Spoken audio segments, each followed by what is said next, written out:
ગુજરાત પોલીસના ઉચ્ચ અધિકારીઓના માર્ગદર્શન હેઠળ દયાપર પોલીસે ગેરકાયદેસર ખનીજ ચોરી રોકવા સઘન કાર્યવાહી હાથ ધરી છે.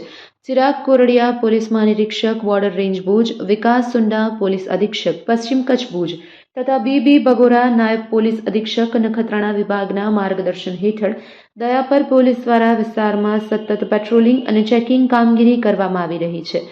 પોલીસ ઇન્સ્પેક્ટર વી પટેલના માર્ગદર્શન હેઠળ police head constable Juvansinh Jadeja અને police constable Vijaysinh Darbar patrolling દરમિયાન પાનેલી જાગોરા સીમ વિસ્તારમાં તપાસ કરી રહ્યા હતા ત્યારે રજિસ્ટ્રેશન નંબર GJ12K 1324 ધરાવતું ટ્રેક્ટર ટ્રોલી સાથે શંકાસ્પદ હાલતમાં આવતું જણાતા તેને રોકી તપાસ હાથ ધરવામાં આવી હતી.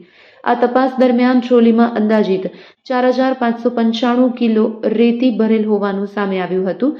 વાહન ચાલક નરપતસિંહ ગોવુભા ચૌહાણ પાસે રોયલ્ટી પાસ અથવા પરમિટ અંગે પૂછપરછ કરતા કોઈ માન્ય દસ્તાવેજ રજૂ કરી શક્યા ન હતા. આથી ખાણ ખનીજ અધિનિયમની કલમ 34 મુજબ ટ્રેક્ટર ડિટેઇન કરી ખાણ ખનીજ વિભાગને જાણ કરવામાં આવી છે અને આગળની કાયદેસરની કાર્યવાહી હાથ ધરવામાં આવી છે. દયાપર પોલીસ દ્વારા ખનીજ ચોરી સામે આવનાર સમયમાં પણ કડક કાર્યવાહી ચાલુ રહેશે તેવી માહિતી આપવામાં આવી હતી. Report by Adam Notiyar, Kutch Care TV news bureau chief, Lakhpat.